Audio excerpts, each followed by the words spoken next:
नमस्कार. Doctor दीक्षाज homeopathy YouTube चॅनलमध्ये तुमच्या सगळ्यांचं स्वागत आहे. आज आपण व्हिटॅमिन B12 या जीवनसत्वाविषयी जाणून घेणार आहोत. त्याची आपल्या शरीराला कमतरता का जाणवते, त्याच्यामागे कोणती कारणं असतात, त्याच्याबरोबरच हे आपल्याला आहारातून कोणत्या प्रोडक्ट्समधून व्हिटॅमिन B12 मिळू शकतं आणि व्हिटॅमिन B12 जर शरीरात कमी झालं तर कोणती लक्षणं जाणवतात आणि त्या लक्षणांसाठी कोणती होमिओपॅथिक औषधं घेऊ शकता, असं बरंच काही आज आपण या व्हिडिओमध्ये पाहणार आहोत. सो व्हिडिओ कुठेही स्किप न करता शेवटपर्यंत नक्की पहा आणि अजूनही तुम्ही चॅनलला सबस्क्राईब केलं नसेल तर नवनवीन व्हिडिओच्या अपडेटसाठी चॅनलला जरूर सबस्क्राईब करा, बेल आयकॉन सुद्धा जरूर प्रेस करा. आणि तुम्हाला मला जर ऑनलाईन कन्सल्ट करायचं असेल तर मी माझा नंबर डिस्क्रिप्शन बॉक्समध्ये शेअर केलेला आहे. तुम्ही व्हॉट्सअपद्वारे अपॉइंटमेंट बुक करू शकताय. आता व्हिटॅमिन B12 हे शरीरासाठी अतिशय उपयुक्त असं जीवनसत्व आहे. तर त्याच्यामुळे काय होतं तर आपल्या शरीरातील नसा आणि लाल रक्तपेशी हेल्दी राहण्यासाठी ते अतिशय आवश्यक आहे. त्याच्याबरोबर आपल्या शरीरामध्ये DNA तयार करण्यासाठी सुद्धा ते खूप मदत करतं.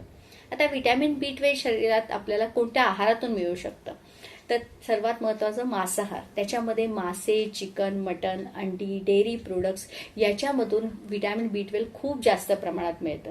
आणि व्हेजिटेरियनमध्ये आपल्या डाळी आहेत, त्याच्याबरोबरच प्लॅन्ट बेस्ड मिल्क म्हणजेच oat milk, almond milk, soya milk यांच्यामधून काही अंशी व्हिटॅमिन B12 हे जे आहे ते मिळू शकतं.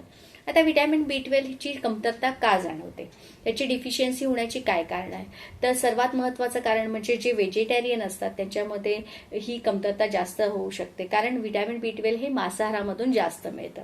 नंतर ज्यांना गॅस्ट्रायटिस वारंवार ऍसिडिटीचा त्रास असतो त्यांच्यामध्ये काय होतं की हायड्रोक्लोरिक ऍसिड जे आहे ते स्टमक मधलं त्याचं प्रमाण जे कमी व्हायला लागतं आणि त्याच्यामुळे आपण आहारातून जर व्हिटॅमिन B12 घेतलं आणि ज्याला खूप गॅस्ट्रायटिसचा त्रास आहे तर हे व्हिटॅमिन B12 जे आहे ते स्टमकमध्ये हायड्रोक्लोरिक ऍसिड कमी असल्या कारणाने व्यवस्थितरित्या शोषलं जात नाही.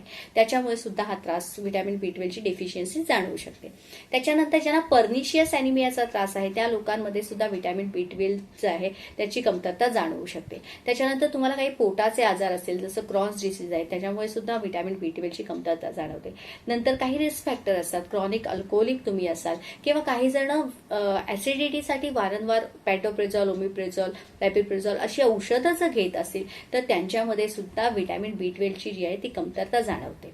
आता व्हिटॅमिन B12 ची कमतरता जाणवायला लागली, डिफिशियन्सी असेल तर कोणती लक्षणं दिसतात तर त्याच्यामध्ये आता मी सांगितलं की नसांना आणि लाल रक्तपेशींसाठी ते अतिशय उपयुक्त आहे. तर त्याच्यामुळे नसांची दुखणी चालू होतात. त्याच्यामुळे काय होतं, थकवा येणे, हातापायाला मुंग्या येणे, बॅलन्स जाणे, चक्कर येणे, कोऑर्डिनेशन कधी कधी होण्याचे प्रॉब्लेम्स म्हणजे चालताना बॅलन्स जाणे असा त्रास होऊ शकतो. त्याच्याबरोबरच कधी कधी मेमरीज रिलेटेड प्रॉब्लेम व्हायला लागतात. त्याच्यामुळे कॉन्सन्ट्रेशन होत नाही, चिडचिडेपणा वाटणं, डिप्रेशनमध्ये जाणे अशी सुद्धा लक्षणं जाणवू शकतात. त्याच्याबरोबरच जे पेशंटला आहे थकवा फार जाणवायला लागतो, कधी कधी वजन कमी होतं, भूक कमी होते, तोंड येणे, तोंडात माउथ अल्सरचा त्रास होऊ शकतो. अशी जी आहे ती वेगवेगळी लक्षणं ही व्हिटॅमिन B12 डिफिशियन्सीमुळे जाणवू शकतात. कधी कधी पेशंटला उलट्या सुद्धा होतात, उलटीसारखं वाटणे, पचनाचे प्रॉब्लेम सुद्धा सुरू होतात. आता तुम्हाला व्हिटॅमिन B12 जर कमी असेल तर तुम्हाला आहारामध्ये मांसाहार वाढवणे गरजेचं आहे. त्याच्याबरोबरच तुम्ही जर शाकाहारी असाल तर तुम्हाला मग प्लॅन्ट बेस्ड मिल्क जे त्यांचं किंवा डेअरी प्रोडक्ट्स आहे ते तुम्ही आहारामध्ये जास्त घेऊ शकताय. पण तुमची लेवल खूप कमी असेल आणि तुम्हाला जर थकवा किंवा खूप जास्त लक्षणं जाणवत असेल तर अशा वेळेला तुम्हाला व्हिटॅमिन B12 चे इंजेक्शन्स घेणे खूप गरजेचं आहे. आता आपण पाहूया की व्हिटॅमिन B12 ची जर तुमच्या शरीरात कमतरता असेल आणि लक्षणं जाणवत असतील तर तुम्ही कोणती होमिओपॅथिक औषधं घेऊ शकताय तर त्याच्यामध्ये पहिलं औषध आहे जेल्सिमियम 30. जर तुम्हाला डलनेस, खूप थकवा जाणवतोय, तुमचा बॅलन्स जातोय, तुम्हाला चक्कर येणे वारंवार असा त्रास आहे, त्याच्याबरोबर हातापायाला मुंग्या येणे असा जर त्रास असेल तर तुम्ही जेल्सिमियम 30 पोटेन्शियममध्ये घेऊ शकता. हे औषध तुम्ही 3 थेंब डायरेक्टली जिभेवरती घेऊ शकता किंवा 1 चमचा पाण्यात मिक्स करून हे औषध घेऊ शकता. दिवसातून एकदाच हे औषध घेऊ शकता. नंबर 2चं औषध आहे कॅलिफॉस 66. हे औषध तुम्हाला जर फिजिकली आणि मेंटली, शारीरिक आणि मानसिक दृष्ट्या थकवा खूप येतोय, खूप डिप्रेशन आहे किंवा कॉन्सन्ट्रेशन न होणे अशा प्रकारचा त्रास होत आहे, त्याच्याबरोबरच खूप थकवा वाटतो, म्हणजे कोणतंही काम थोडंसं केलं तरी खूप थकवा वाटतो, अशा वेळेला तुम्ही कॅलिफॉस 66 हे औषध घेऊ शकता. हे तुम्हाला बायोकेमिक कॉम्बिनेशन मध्ये मिळेल. हे औषध तुम्हाला गोळ्यांच्या फॉर्म मध्ये मिळेल. तुम्हाला त्याच्या 4 गोळ्या दिवसातून 3 वेळा चोखायच्या आहेत.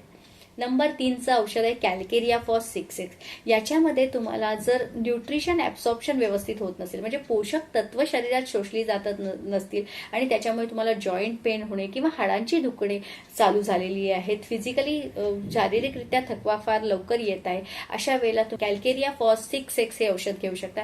हे औषध सुद्धा तुम्हाला गोळ्यांच्या फॉर्ममध्ये मिळेल. त्याच्यात तुम्ही 4 गोळ्या दिवसातून 3 वेळा चोखू शकताय. नंबर 4चं औषध आहे अर्सेनिक अल्बम 30. हे औषध तुमची स्किन खूप पेल झालेली आहे, निस्टेज झालेली आहे, डेबिलिटी म्हणजे वजन खूप कमी होत चाललेलं आहे, भूक कमी लागते आणि त्याच्याबरोबरच तुम्हाला कधी कधी वारंवार जुलाब होण्याचा त्रास आहे, कधी कधी तोंडात अल्सर येण्याचा त्रास आहे, कधी काही फळं भाज्या खाल्ल्यानंतर सुद्धा तुम्हाला खूप जास्त जुलाब होणे, पचनशक्ती खूप वीक झालेली आहे अशा वेळेला आणि थकवा खूप जास्त येतो. तर तुम्ही या वेळेला अर्सेनिक अल्बम 30 पोटेन्सीमध्ये घेऊ शकता. हे औषध तुम्ही 3 थेंब सकाळी, 3 थेंब रात्री 1 चमचा पाण्यात मिक्स करून घेऊ शकताय किंवा डायरेक्टली जिभेवरती घेऊ शकताय. अशी ही होमिओपॅथिक औषधं आहेत. अजूनही काही औषधं आहेत जी तुमच्या लक्षणानुसार तुम्ही होमिओपॅथिक डॉक्टरांच्या सल्ल्याने ही औषधं घेऊ शकताय. व्हिटॅमिन B12 ची कमतरता असेल आणि तुम्हाला ही लक्षणं जाणवत असेल तर तुम्ही त्याच्यासाठी होमिओपॅथिक औषधं सुद्धा घेऊ शकताय. त्याच्याबरोबर आहारातून व्हिटॅमिन B12 जास्त घेण्याचा प्रयत्न करा, ज्याच्यामुळे ही कमतरता कमी होईल आणि खूप लेवल कमी राहत असेल तर तुम्ही इंजेक्शन घेणे गरजेचं आहे. सो माझा आजचा व्हिडिओ तुम्हाला कसा वाटला हे कमेंट बॉक्समध्ये जरूर शेअर करा. व्हिडिओ आवडला असेल तर लाईक करा, शेअर करा, सबस्क्राईब करायला विसरू नका. Stay safe, stay healthy. Thank you.